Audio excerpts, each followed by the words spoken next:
કેમ છો બધા? મજામાં ને એકદમ? તો પાછા ભેગા થયા છીએ ફિઝિક્સનો લેક્ચર લઈને.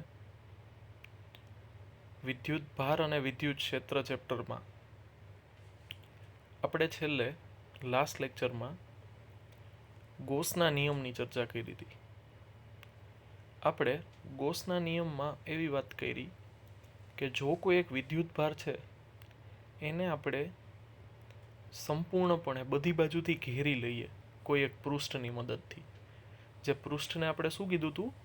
ગોસિયન પૃષ્ઠ કીધું હતું. યાદ છે ને લાસ્ટ લેક્ચર? ઈસવીસન પૂર્વે 2-3 દિવસ પહેલાં. બરાબર? તો એ લેક્ચર તમે બહુ સારી રીતે જોયો હશે, બરાબર? અને પાછું એ જાતે લખ્યું પણ હશે, સૂત્રની તારવણીને એ બધું. તો એમાં જ હવે આગળ વધશું આપણે. તો એમાં આપણે એવું કીધું હતું કે એક ગોસિયન સપાટી એટલે કે ગોસિયન પૃષ્ઠ જે વિદ્યુત ભારને બધી બાજુથી ઘેરી લે છે. તો એ જે બંધ પૃષ્ઠ છે એની સાથે સંકળાતું કુલ ફ્લક્સ એ પૃષ્ઠની અંદર ઘેરાતા કુલ વિદ્યુત ભારના સરવાળા એટલે કે બેઝિક સરવાળા સિગ્મા ક્યુ અને શૂન્ય અવકાશની પરમિટિવિટીના ગુણોત્તર જેટલું હોય છે. ફ્લક્સ ફાઈ બરાબર સિગ્મા ક્યુ અથવા ક્યુ અપોન એપ્સિલોન 0. આવું કંઈક સૂત્ર આપણે લાસ્ટ લેક્ચરમાં તાર્યું હતું, બરાબર? હવે એમાં જ એક સ્પેશિયલ કેસ છે એ આપણે જોઈએ તો કે બંધ સપાટી સાથે સંકળાતું કુલ ફ્લક્સ. એટલે કે ધારો કે ઓલરેડી કોઈ અવકાશમાં કોઈ જગ્યાએ એક વિદ્યુત ક્ષેત્ર રહેલું જ છે ને આપણે ત્યાં એક બંધ સપાટીને મૂકીએ તો શું થશે? તો કે તમને યાદ હોય તો આપણે ફ્લક્સ ભણવા માટે, ખાસ કરીને ગોસનો નિયમ ભણવા માટે ફુવારાનું ઉદાહરણ લીધું હતું, બરાબર? ફુવારા અને ખાડાનું. ધન વિદ્યુત ભાર એટલે ફુવારો અને ઋણ વિદ્યુત ભાર એટલે ખાડો. અને ગોસિયન પૃષ્ઠ આપણે એની આજુબાજુ પાત્ર લીધા હતા. આપણે એવું કીધું હતું કે પાત્રના આકારથી કોઈ ફેરફાર નહીં પડે. તમે ગમે એટલું મોટું અથવા નાનું પાત્ર રાખશો, ફુવારાની ક્ષમતા છે એટલું જ પ્રત્યેક મિનિટે તમને પાત્રમાં પાણી જમા થતું જોવા મળશે. તો એ જ ઉદાહરણને આપણે આગળ વધારીએ તો કે ધારો કે એક ફુવારો છે, એ પાણી બધી બાજુ બહાર ફેંકે છે, બરાબર? થોડાક આપણે ખાલી જગ્યામાં જતા રહીએ, બરાબર? તો કે આપણી પાસે એક ફુવારો છે જે બધી બાજુ પાણી બહાર ફેંકે છે.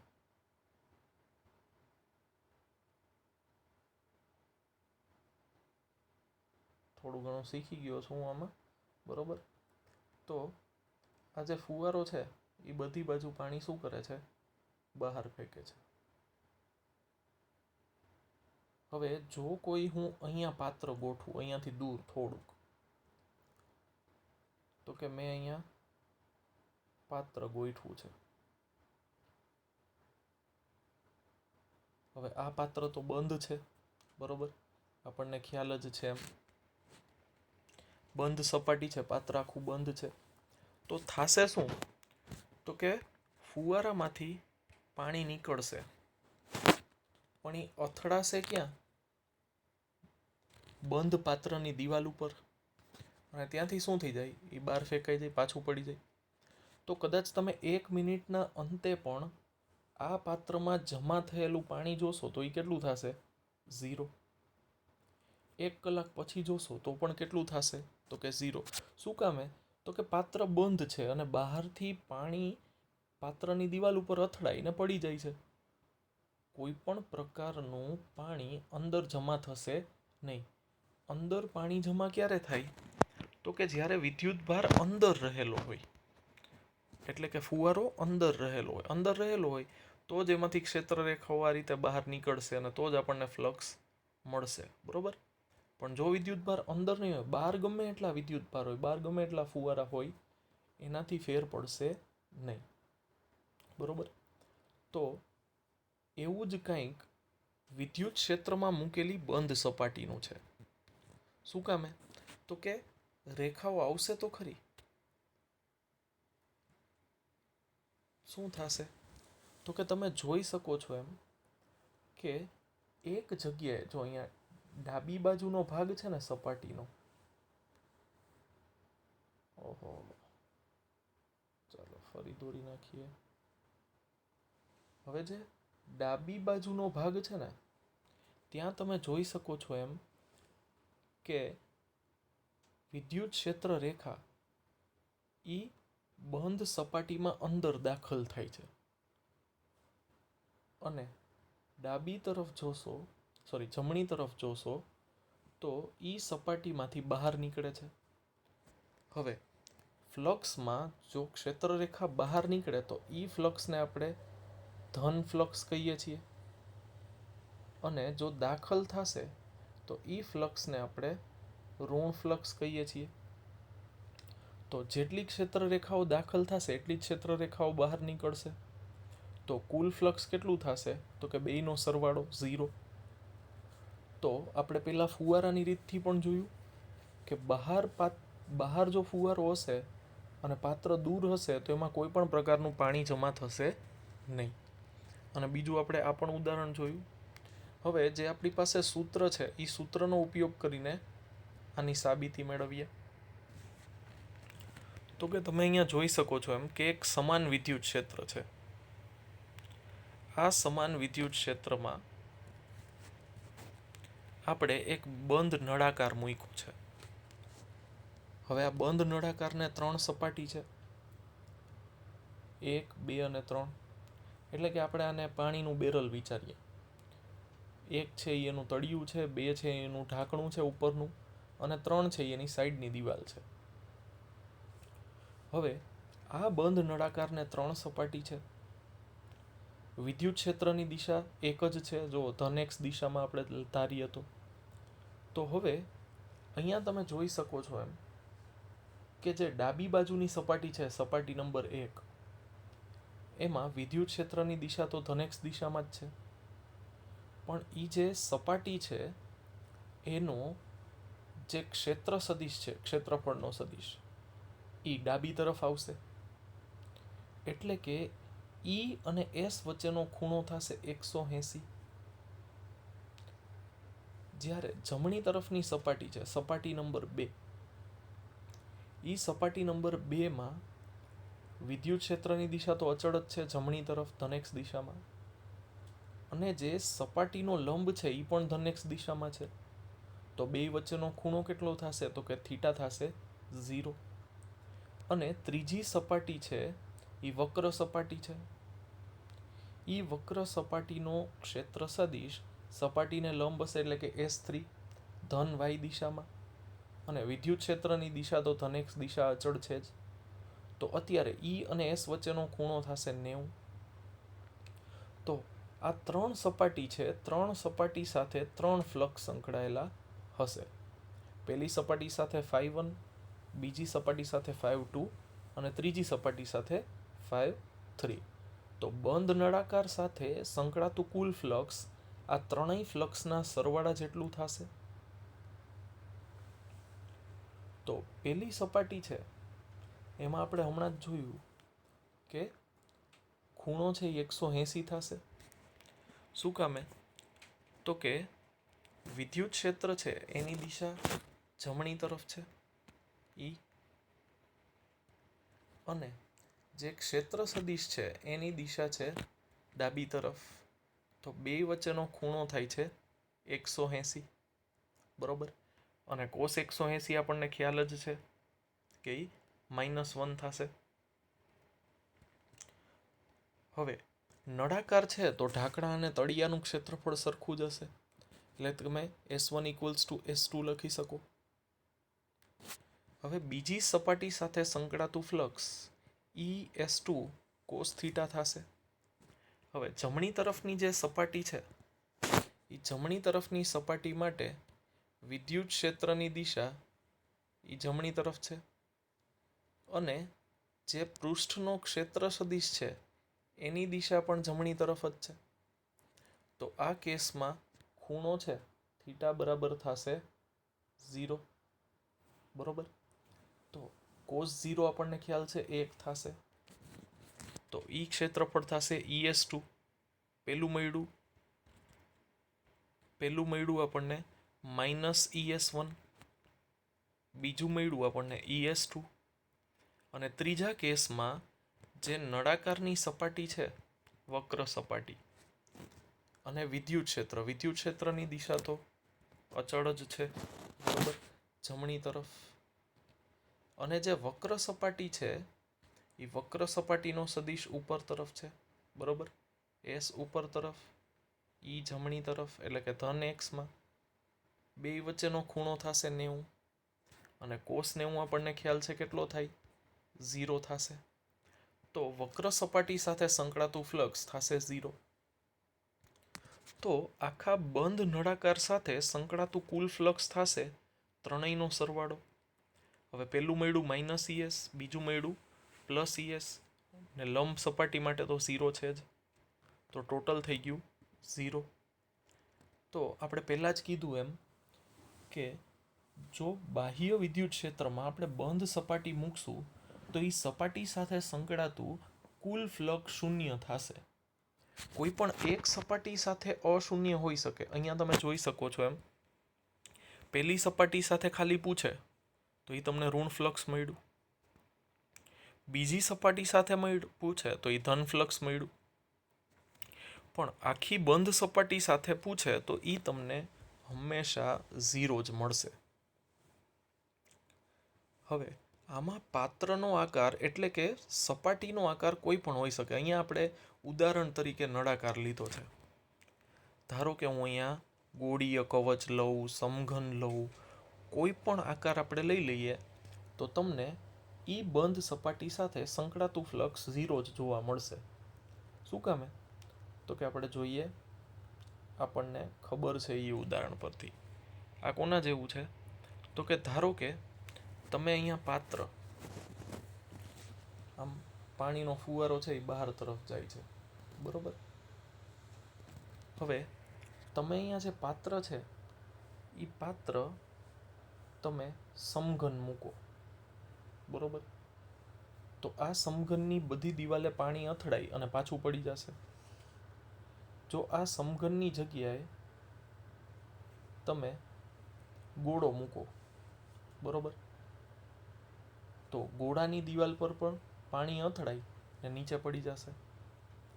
આપણે હમણાં જ જોયું એમ, એક સપાટી સાથે સંકળાતું ફ્લક્સ ધન થાય તો બીજી સપાટી સાથે સંકળાતું ફ્લક્સ ઋણ થશે. એટલે કે અહીંયા જ્યારે ક્ષેત્ર રેખા દાખલ થાય અને બીજી બાજુ બહાર નીકળે તો અહીંયા ઋણ ફ્લક્સ થશે અને અહીંયા થશે ધન ફ્લક્સ. પણ ટોટલ કેટલું થઈ જશે? તો કે ટોટલ થઈ જશે 0. એક સપાટીએ ઋણ ફ્લક્સ, બીજી સપાટીએ ધન ફ્લક્સ, કુલ ફ્લક્સ 0 થઈ જશે. તો આમાં પાત્રનો આકાર ગમે એવો હોય એનાથી ફેર પડતો નથી. હંમેશા બંધ સપાટીને જો તમે બાહ્ય વિદ્યુત ક્ષેત્રમાં મૂકો તો એની સાથે સંકળાતું ફ્લક્સ 0 જ જોવા મળશે, બરોબર. પણ જો સમાન વિદ્યુત ક્ષેત્રમાં મૂકો તો.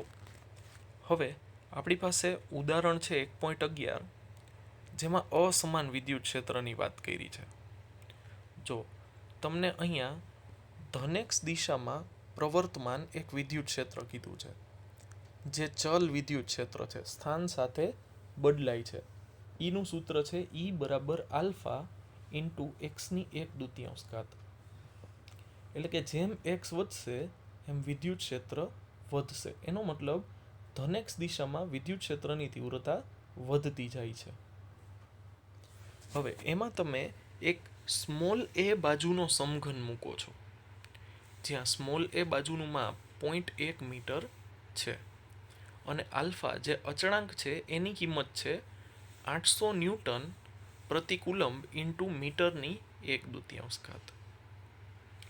તો હવે તમને એવું પૂછવામાં આવ્યું છે કે આ સમઘન સાથે સંકળાતું કુલ ફ્લક્સ કેટલું થાય.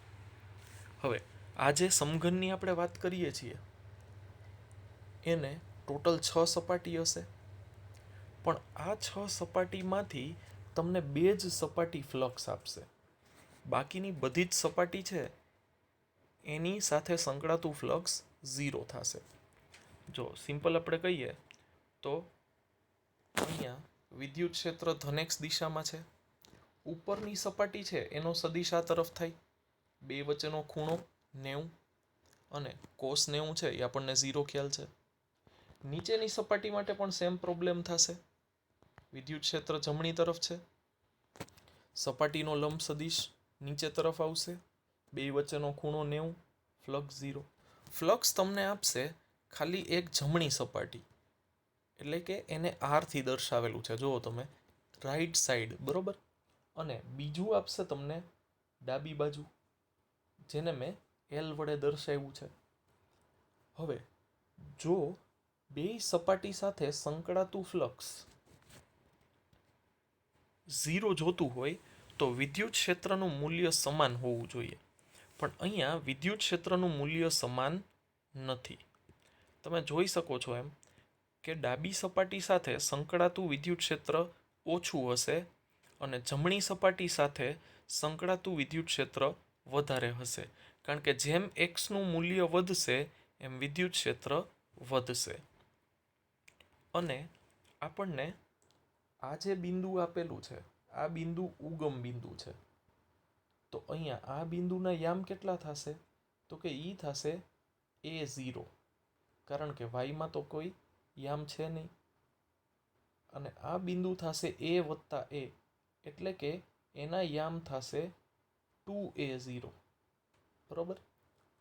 તો અહીંયા એક જગ્યાએ એક્સની જગ્યાએ આપણે A મૂકવું પડશે અને બીજી વખત એક્સની જગ્યાએ 2A મૂકવું પડશે, બરોબર.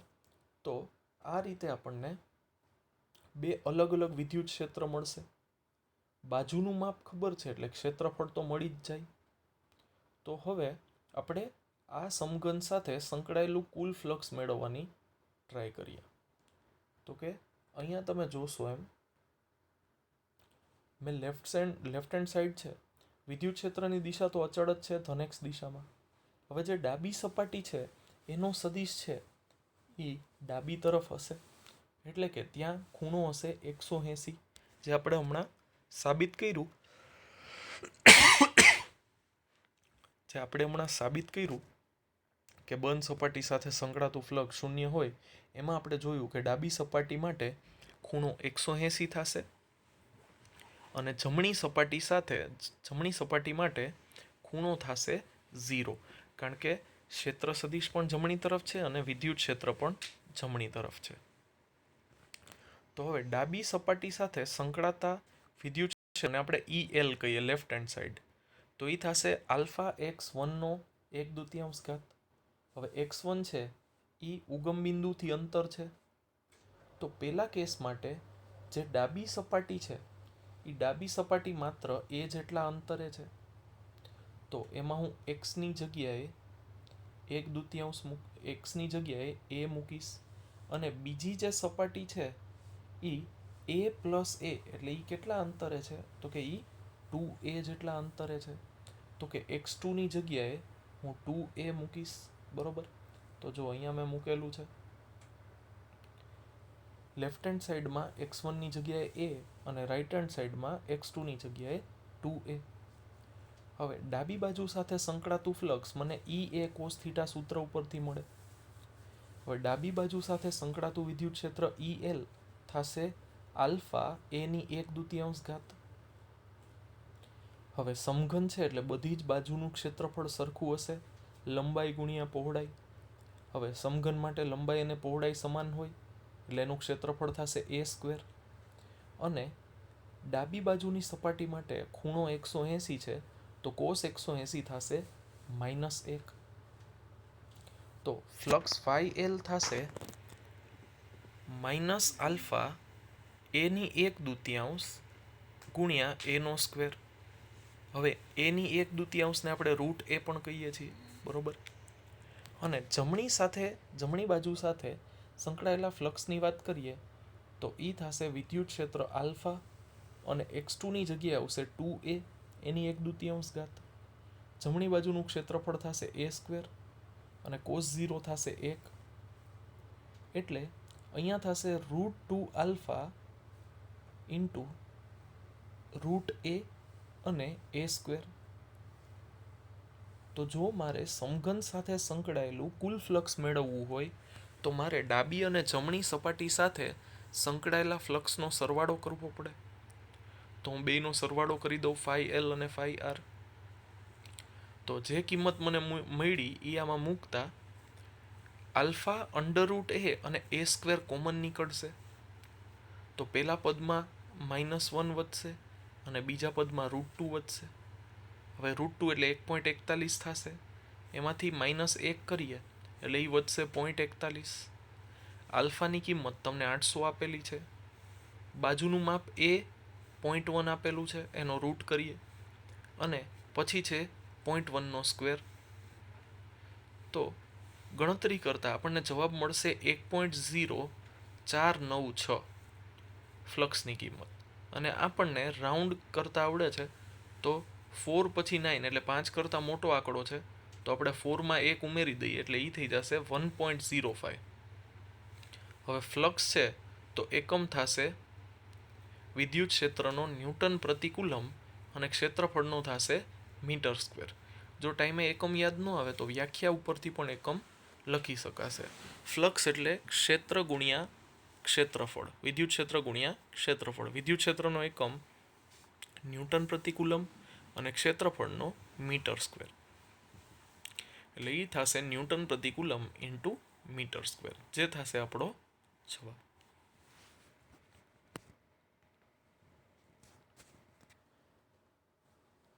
તો પોઝ કરીને નોટ કરી લ્યો અને હવેથી તમારે આપણા લેક્ચરમાં જેટલું પણ ચાલે એ બધી વસ્તુ એક વખત હોમવર્કમાં લખી અને મને વોટ્સએપ ઉપર સેન્ડ કરવાની છે. બરાબર? મારા વોટ્સએપ નંબર ઉપર તમારે મને રોજનું જેટલા આપણા લેક્ચર ચાલે એ લેક્ચરમાં જે તમારી સામે આ PDF ચાલે છે એમાં જેટલું લખાઈને આવે છે એ બધી વસ્તુ તમારે લખવાની છે અને એના ફોટોગ્રાફ્સ પાડી અને મને હોમવર્કમાં મોકલવાના છે. બરાબર? મારા વોટ્સએપ નંબર તમને ખ્યાલ જ હશે, બાકી હું ગ્રુપમાં મૂકી દઈશ. બરાબર?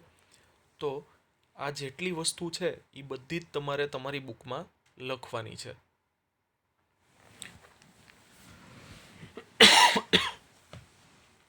પોઝ કરીને નોટ કરી લ્યો બધું. બરાબર? પછી આપણે આગળ વધીએ. તો એના પછી આપણી પાસે ઉદાહરણનો દાખલો છે 1.12.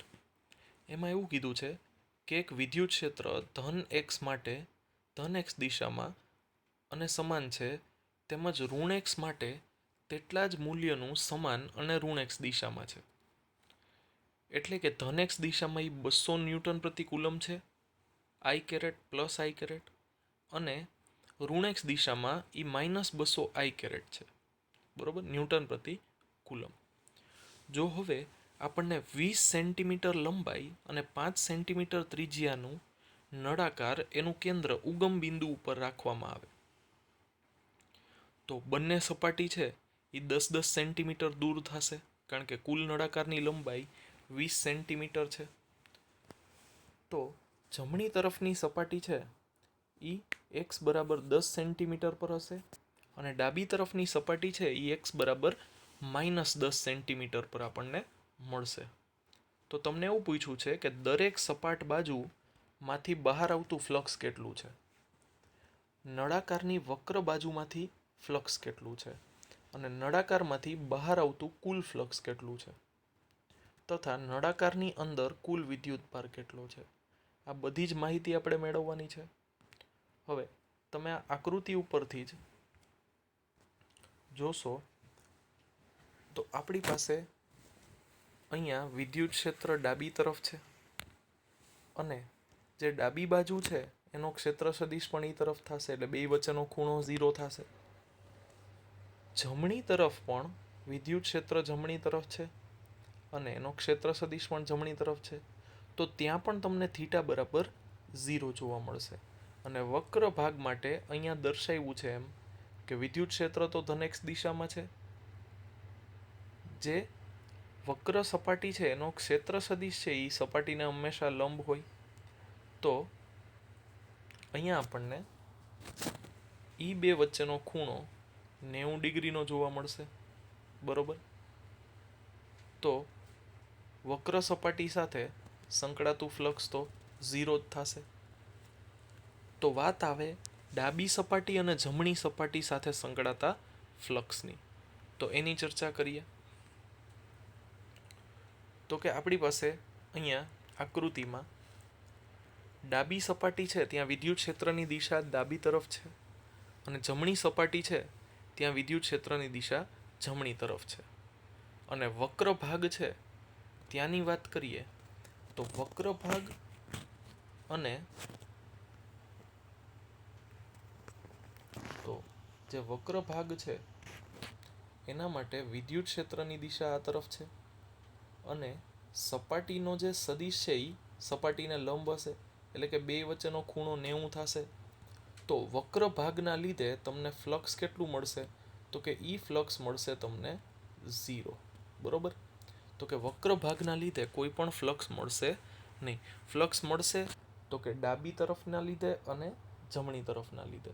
તો બે મેળવી અને આપણે એનો સરવાળો કરીએ તો એ આપણને કુલ ફ્લક્સ આપશે. તો વાત કરીએ ડાબી તરફની. તો ડાબી તરફ માટે ઈ ડેલ્ટા એસ કોસ 0 થશે કારણ કે બે એક જ દિશામાં છે. હવે વિદ્યુત ક્ષેત્ર 200 આઈ કેરેટ જેટલું છે. બરોબર. અને આ જે ભાગ છે એ નળાકારમાં ઉપરની તરફ જેની ત્રિજ્યા આર હોય એવો આડછેદ છે, વર્તુળાકાર આડછેદ. તો એનું ક્ષેત્રફળ થશે πr² અને cos 0 થશે 1. તો ડાબી બાજુ સાથે સંકળાતું ફ્લક્સ 200 ગુણ્યા પાઈની જગ્યાએ થશે 3.14 અને આર જે તમને 0.05 આપેલું છે 5 સેન્ટીમીટર છે તો એ થશે 5 ગુણ્યા 10⁻². તો એનો સ્ક્વેર થશે. તો આપણે સાદુરૂપ આપશું તો આપણને ડાબી બાજુ સાથે સંકળાતું ફ્લક્સ મળશે 1.57 ન્યૂટન પ્રતિ કુલમ ઇન્ટુ મીટર સ્ક્વેર. તથા જમણી બાજુ માટે પણ એટલી જ કિંમત મળશે કારણ કે વિદ્યુત ક્ષેત્ર પણ સમાન છે, ક્ષેત્રફળ પણ સમાન છે અને ખૂણો 0 છે. તો જમણી બાજુ સાથે સંકળાતું ફ્લક્સ મળશે 1.57. ડાબી બાજુ સાથે સંકળાતું ફ્લક્સ પણ મળશે 1.57. અને આપણે ઓલરેડી ડિસ્કસ કરી લીધું છે કે વક્ર ભાગના લીધે કોઈ ફ્લક્સ મળશે નહીં.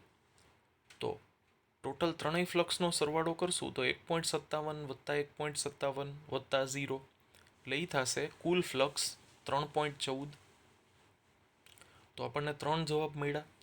બે સપાટ ભાગ છે એના લીધે 1.57 વક્ર ભાગના લીધે 0 અને કુલ ફ્લક્સ થશે 3.14. અને તમને છેલ્લો પ્રશ્ન એવો પૂછ્યો છે કે જો તમને આ નળાકાર સાથે સંકળાતું કુલ ફ્લક્સ કંઈક મળે તો નળાકારની અંદર કેટલો વિદ્યુતભાર હોવો જોઈએ. તો હવે ગોસના નિયમ પરથી આપણને ફ્લક્સ ફાઈ બરાબર Q/ε0 એવું સૂત્ર ખ્યાલ છે. તો ફ્લક્સ ફાઈ બરાબર Q/ε0 માંથી જો તમે Qને સૂત્રનો કરતા બનાવો તો Q બરાબર થશે ફ્લક્સ ફાઈ ઇન્ટુ ε0.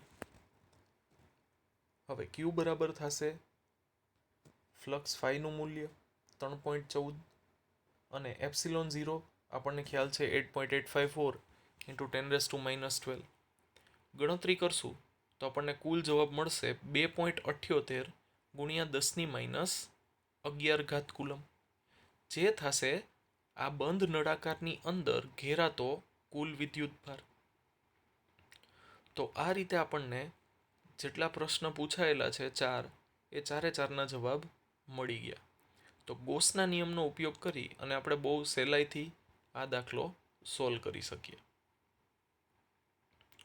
તો આ વાત થઈ આપણે ગોસના નિયમની અને ગોસના નિયમના ઉપયોગની કે બંધ સપાટી સાથે સમાન વિદ્યુત ક્ષેત્રમાં આપણે એને મૂકીએ તો શું થાય, વધતા જતા અથવા ઘટતા જતા વિદ્યુત ક્ષેત્રમાં મૂકીએ તો શું થાય એ પણ આપણે ઉદાહરણમાં જોયું. બરોબર.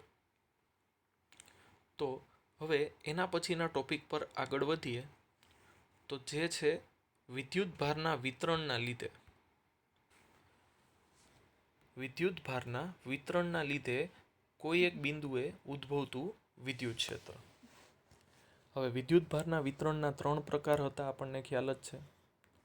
એક વિદ્યુતભારનું રેખીય વિતરણ, બીજું પૃષ્ઠ વિતરણ અને ત્રીજું કદ વિતરણ.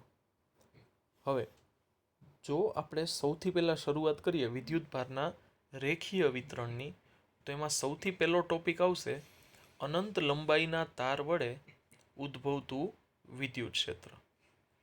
હવે અહીંયા તમે આકૃતિમાં જોઈ શકો છો એમ કે મેં ખૂબ જ લાંબો તાર લીધો છે, જેમાં વિદ્યુતભારનું વિતરણ સમાન રીતે થયેલું છે. તો તમે જોઈ શકો છો એમ કે આ ખૂબ જ મોટા અનંત લંબાઈના તાર પર ધન વિદ્યુતભાર સમાન રીતે વિતરિત થયેલો છે.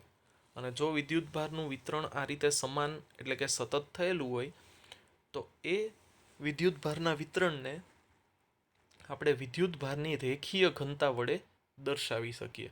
તો આ વિદ્યુતભારના રેખીય વિતરણમાં વિદ્યુતભારની રેખીય ઘનતા છે એ થશે લેમડા બરાબર ક્યુ અપોન એલ, જેનો આપણે આગળ જતા ઉપયોગ કરશું. તો કે આ જે અનંત લંબાઈનો તાર છે એની આજુબાજુ આપણે ગોસિયન પૃષ્ઠ વિચારીએ. આપણે મેળવવાનું છે કે આ તારથી આર અંતરે કેટલું વિદ્યુત ક્ષેત્ર હોઈ શકે. તો આ તારની આપણે વાત કરીએ તો આ તારમાં હું એક નળાકાર ધારું, જે નળાકાર મારું ગોસિયન પૃષ્ઠ છે, જે આ તારને બધી બાજુથી ઘેરી લે છે. તો ધારો કે હું એલ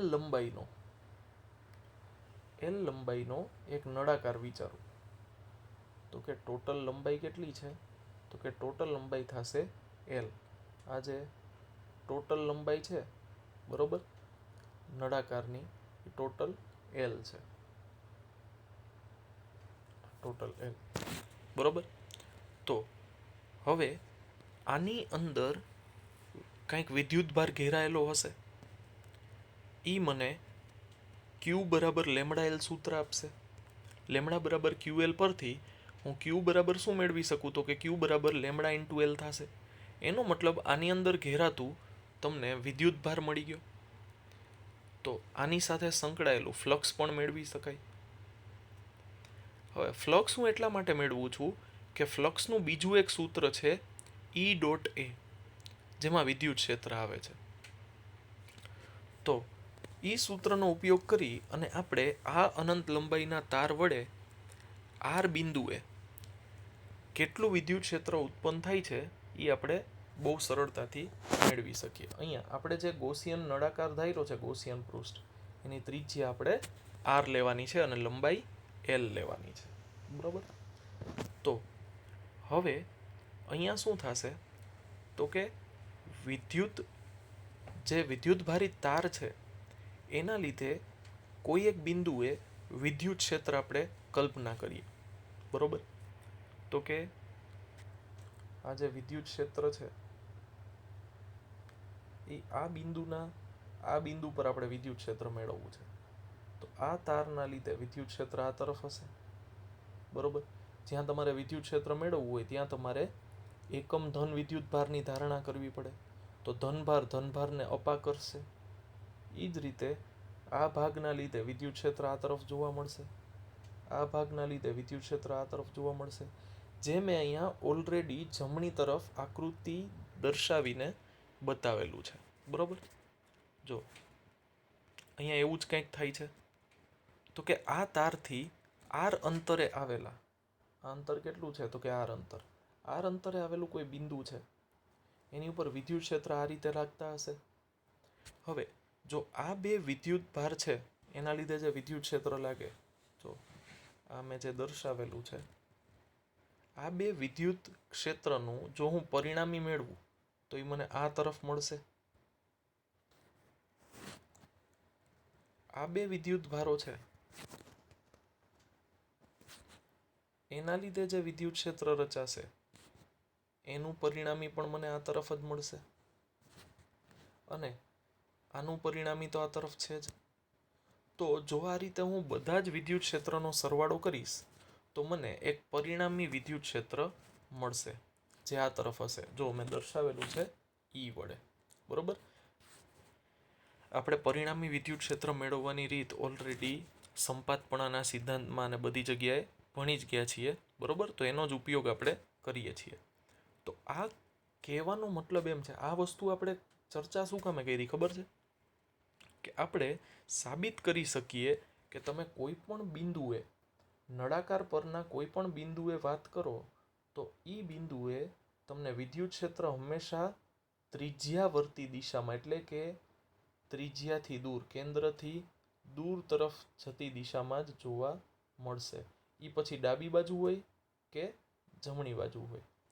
તમે આ જે ભાગ જોયો ને, એવો ભાગ તમે ક્યાંય પણ કલ્પના કરી શકો. જો હું અહીંયા પણ ધારી શકું, અહીંયા પણ ધારી શકું, અહીંયા પણ ધારી શકાય, અથવા અહીંયા પણ કોઈ પણ જગ્યાએ તમે આ ભાગ ધારી શકો અને તારના લીધે ત્યાં ઉદ્ભવતું વિદ્યુત ક્ષેત્ર કેન્દ્રથી દૂર તમને આવું જતું જોવા મળશે. બરોબર. એટલા માટે થઈને અહીંયા મેં નીચે લખ્યું છે કે અનંત લંબાઈનો સીધો તાર જેના પર વિદ્યુતભારનું વિતરણ સમાન છે. હવે અહીંયા આપણે અત્યાર સુધી વાત કરી ખાલી વક્ર સપાટીની. તો જે નળાકાર છે એને તો 3 સપાટી હશે. એક ઉપરની સપાટી, એક નીચેની સપાટી, ઢાંકણું અને તળિયું, અને ત્રીજી હશે વક્ર સપાટી જે થશે સાઈડની દિવાલ. તો અહીંયા ઉપરનું ઢાંકણું અને તળિયું, વિદ્યુત ક્ષેત્ર આપણે જોઈ લીધું કે ત્રિજ્યાવર્તી દિશામાં હશે બહાર તરફ. બરોબર. એક જ દિશા હશે અને ડાબી અથવા જમણી કોઈ પણ તરફ હશે, પણ એ તારથી દૂર તરફ જતું હશે. તો વિદ્યુત ક્ષેત્ર છે એની દિશા ફિક્સ થઈ ગઈ આ રીતે. હવે ઉપરનું ઢાંકણું છે એની સપાટીને લંબ હશે એનો ક્ષેત્ર સદિશ. બરોબર. તો ઈની દિશા આ થશે અને ક્ષેત્રની દિશા આ તરફ થશે, ક્ષેત્ર સદિશની. તો કે ક્ષેત્રફળ આ તરફ અને ઈ આ તરફ. બે વચ્ચેનો ખૂણો કેટલો થશે? તો કે બે વચ્ચેનો ખૂણો 90 થશે. તો ફ્લક્સ કેટલું થાય? 0. એવી જ રીતે થશે નીચેની સપાટી માટે. નીચેની સપાટી માટે પણ ઈ આ તરફ જ છે. સપાટીનો સદિશ, સપાટીને લંબ આ તરફ હશે. બે વચ્ચેનો ખૂણો થશે 90, ફ્લક્સ થશે 0. એનો મતલબ ઢાંકણા અને તળિયા સાથે કોઈ પણ પ્રકારનું ફ્લક્સ સંકળાશે નહીં. તો વાત વધી હવે સાઈડની દિવાલની. બરોબર. વક્ર ભાગની. તો વક્ર ભાગની વાત કરીએ તો વક્ર ભાગમાં આપણને વિદ્યુત ક્ષેત્રની દિશા ઓલરેડી ખબર જ છે, આ તરફ છે. અને વક્ર ભાગ છે કોઈ પણ સપાટી હોય એનો સદિશ છે એ સપાટીને લંબ હોય, એટલે કે એની દિશા પણ આ તરફ જ થશે. એટલે કે બે એક જ દિશામાં આવેલા છે, એફ અને એસ. તો આ કેસમાં ખૂણો થશે બે વચ્ચેનો 0. તો બે વચ્ચેનો ખૂણો 0 થશે તો તમને ફ્લક્સ શૂન્ય મળશે નહીં. એનો મતલબ કાંઈક ફ્લક્સ મળશે, એ વક્ર ભાગના લીધે હશે. બરોબર. તો હવે ઈ ફ્લક્સ કેટલું થશે? તો કે ત્રીજી વક્ર સપાટી છે એનું ક્ષેત્રફળ આપણે ડેલ્ટા એસ 3 વિચારીએ. તો ફ્લક્સ φ3 બરાબર થશે ઈ ડેલ્ટા એસ, અને ખૂણો તો 0 છે જ એટલે cos 0 1 થઈ જશે. તો ત્રણેયનો સરવાળો કરીએ તો પેલા બેના લીધે તો ઓલરેડી આપણને ફ્લક્સ 0 મળી ગયું છે. ત્રીજા ખાલી વક્ર ભાગના લીધે જ ફ્લક્સ મળશે જે થશે ઈ ડેલ્ટા S3. હવે ડેલ્ટા S3 એ વક્ર સપાટીનું ક્ષેત્રફળ છે. હવે નળાકારની વક્ર સપાટીનું ક્ષેત્રફળ આપણને ઓલરેડી ખ્યાલ જ છે કે જો તમે કોઈ એક બંગડી વિચારો તો એનો પરિઘ કેટલો થશે? તો કે 2πr. એની ઉપર બીજી બંગડી વિચારો, એની ઉપર બીજી બંગડી. આ રીતે આપણે જો એક નળાકાર રચશું, પોલો નળાકાર, જેની ઊંચાઈ અથવા લંબાઈ કેટલી હોય? L, અને ત્રિજ્યા કેટલી હોય? R. એટલે પરિઘ થશે 2πr અને આવી લંબાઈ થશે L. તો વક્ર સપાટીનું કુલ ક્ષેત્રફળ થશે 2πr × L. બરોબર. તો તમને વક્ર સપાટીનું કુલ ક્ષેત્રફળ મળી ગયું. તો ફ્લક્સ φ બરાબર ઈ ડેલ્ટા એસ માં તમે ડેલ્ટા એસ મૂકી શકશો. પ્લસ ગોસના નિયમ પરથી આપણને ખ્યાલ છે ફ્લક્સ ફાઈ બરાબર થશે ક્યુ અપોન એપ્સિલોન 0. હવે બે છે તો ફ્લક્સ જ. એક ફ્લક્સ આપણે મેળવી શકીએ ફ્લક્સ ફાઈ બરાબર ક્યુ અપોન એપ્સિલોન 0 સૂત્ર ઉપરથી, અને બીજું ફ્લક્સ આપણે મેળવી શકશું ફ્લક્સ ફાઈ બરાબર ઈ ડેલ્ટા એસ પરથી. આપણી પાસે બે વિશે માહિતી છે અને બે આપણે એક જ નળાકાર સાથે સંકળાયેલા ફ્લક્સની વાત કરીએ છીએ, તો બે ફ્લક્સ સરખા પણ થવા જોઈએ. તો જે બે સૂત્ર છે એ હું સરખાવી દઉં છું કારણ કે બે ફ્લક્સના જ છે. તો એ થશે ઈ ડેલ્ટા એસ 3 બરાબર ક્યુ અપોન એપ્સિલોન 0. હવે આપણે કીધું હતું કે તાર ઉપર વિદ્યુત ભારનું વિતરણ લેમડા બરાબર ક્યુ અપોન એલ મુજબ થયેલું છે. તો ક્યુ બરાબર થશે લેમડા ઇન્ટુ એલ. તો આ જે ક્યુ બરાબર લેમડા ઇન્ટુ એલ જે રિઝલ્ટ મળ્યું એને હું જમણી તરફ મૂકી દઉં, અને ક્ષેત્રફળ જે આપણે વક્ર સપાટીનું જોયું 2πrl એની પણ કિંમત મૂકી દઉં. તો બે તરફ એલ કોમન થશે, કેન્સલ થશે, બરોબર. તો બે તરફથી હું એલ કેન્સલ કરી નાખું તો એલ અને એલ કેન્સલ થશે, તો વધશે ઈ ઇન્ટુ 2πr બરાબર લેમડા અપોન એપ્સિલોન 0. તો એમાંથી જો આપણે 2πr ને જમણી તરફ મોકલીએ તો એ છેદમાં જશે, તો એ બરાબર થશે lambda upon 2πr into epsilon 0, એટલે કે 2π એપ્સિલોન 0 અપોન r. હવે આપણે કીધું એમ કે ફ્લક્સ છે અહીંયા ક્ષેત્ર રેખાઓ જે બહાર નીકળશે એ હંમેશા આ દિશામાં જ હશે, બરોબર. તો ફ્લક્સ સદિશ રાશિ છે પણ વિદ્યુત ક્ષેત્ર તો સદિશ રાશિ છે, તો એને કંઈક દિશા પણ હોવી જોઈએ.